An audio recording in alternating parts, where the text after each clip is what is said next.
Beyond the Bayou, a short story by Kate Chopin. The bayou curved like a crescent around the point of land on which Folle's cabin stood. Between the stream and the hut lay a big abandoned field where cattle were pastured when the bayou supplied them with water enough. Through the woods that spread back into unknown regions, the woman had drawn an imaginary line, and past this circle she never stepped. This was the form of her only mania. She was now a large, gaunt black woman, past 35.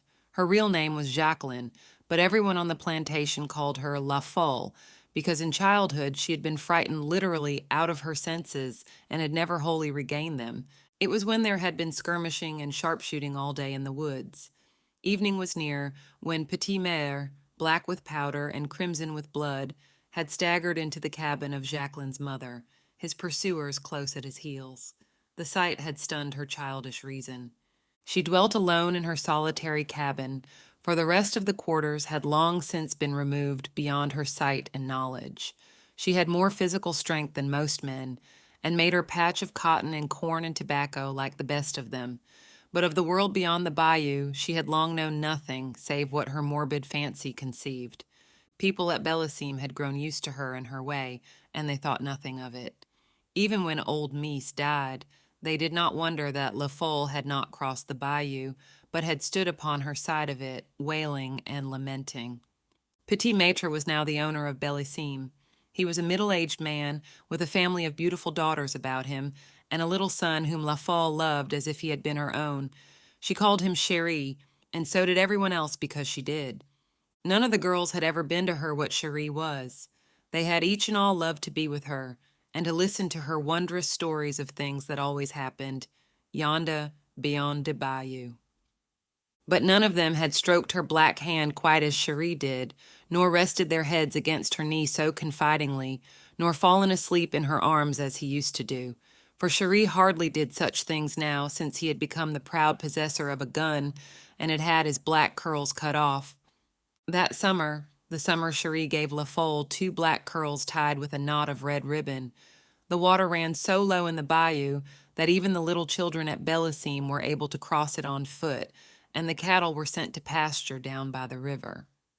La Folle was sorry when they were gone, for she loved these dumb companions well, and liked to feel that they were there, and to hear them browsing by night up to her own enclosure.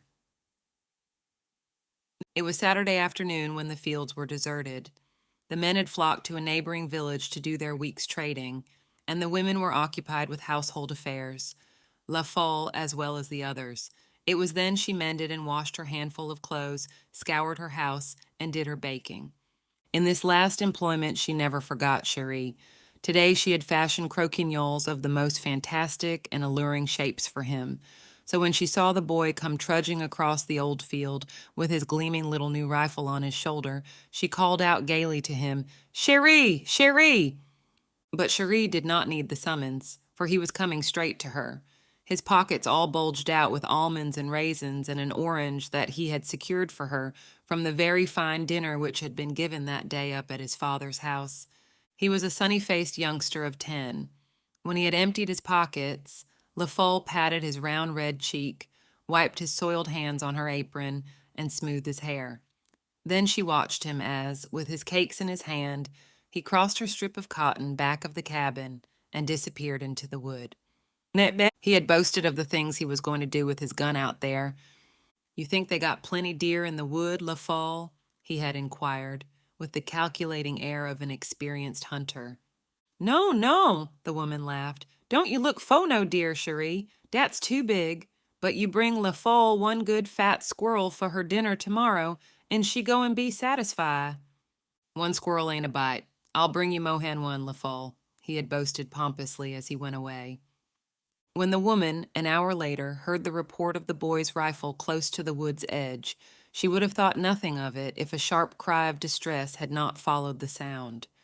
She withdrew her arms from the tub of suds in which they had been plunged, dried them upon her apron, and as quickly as her trembling limbs would bear her, hurried to the spot whence the ominous report had come.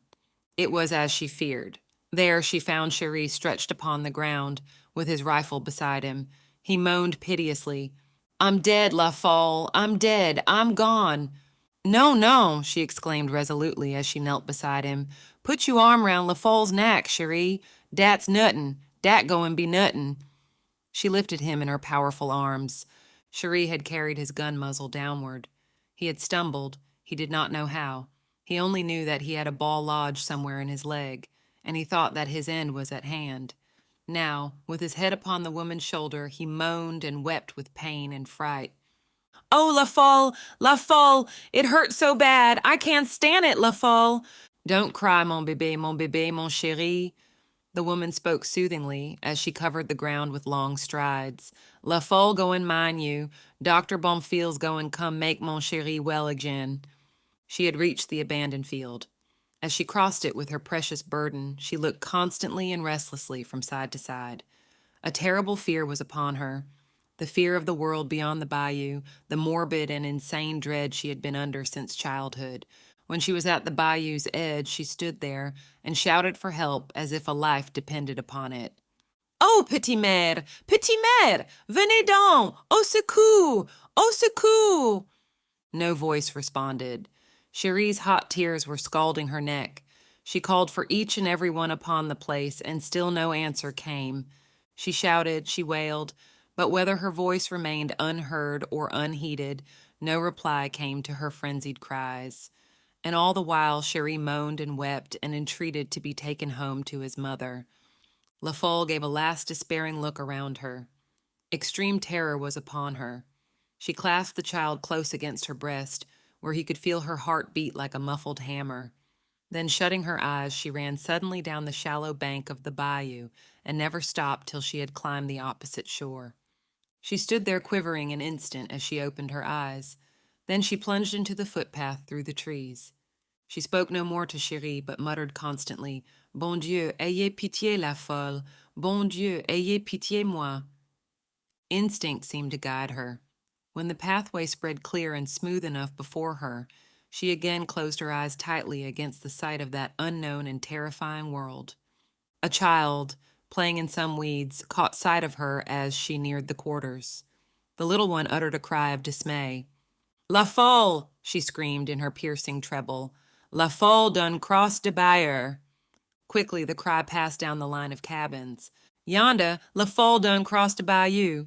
Children, old men, old women, young ones with infants in their arms flocked to doors and windows to see this awe-inspiring spectacle. Most of them shuddered with superstitious dread of what it might portend. She totin' Chéri, some of them shouted. Some of the more daring gathered about her and followed at her heels, only to fall back with new terror when she turned her distorted face upon them.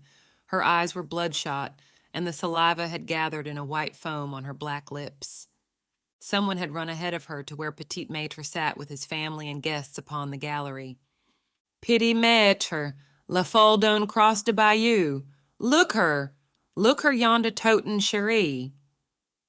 This startling intimation was the first which they had of the woman's approach. She was now near at hand. She walked with long strides. Her eyes were fixed desperately before her, and she breathed heavily as a tired ox. At the foot of the stairway, which she could not have mounted, she laid the boy in his father's arms. Then the world that had looked red to La Folle suddenly turned black. Like that day she had seen powder and blood. She reeled for an instant. Before a sustaining arm could reach her, she fell heavily to the ground. When La Folle regained consciousness, she was at home again, in her own cabin and upon her own bed.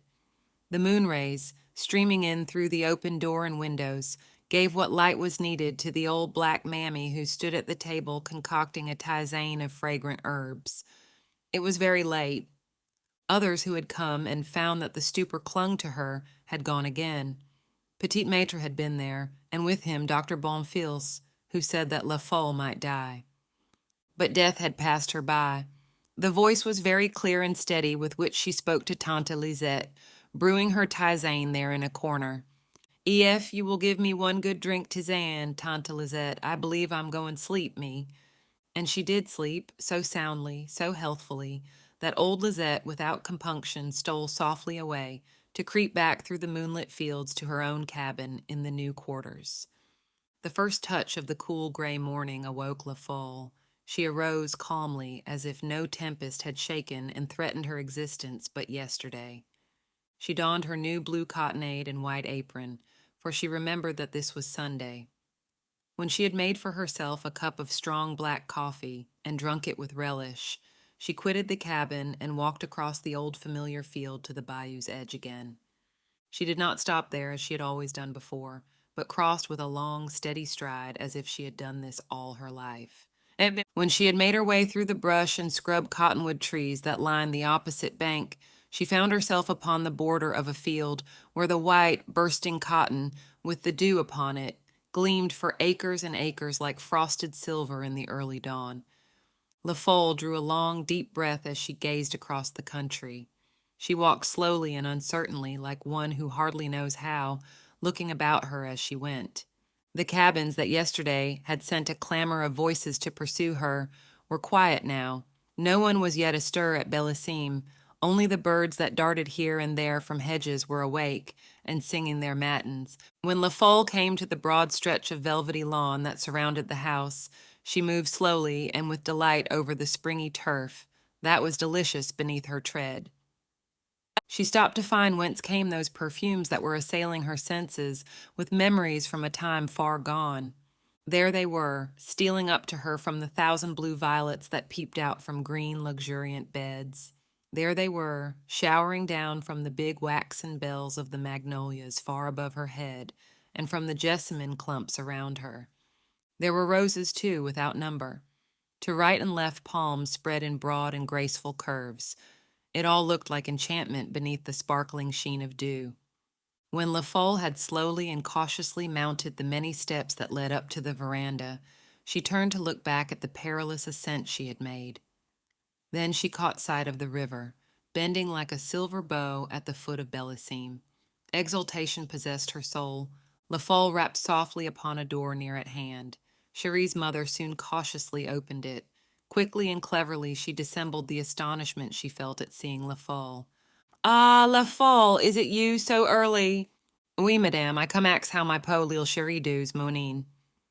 "He is feeling easier, thank you, Folle. Dr. Bonfils says it will be nothing serious. He's sleeping now. Will you come back when he awakes?" "Non, madame. I'm going wait yer till Chéri wake up." Folle seated herself upon the topmost step of the veranda. A look of wonder and deep content crept into her face as she watched for the first time the sunrise upon the beautiful world beyond the bayou.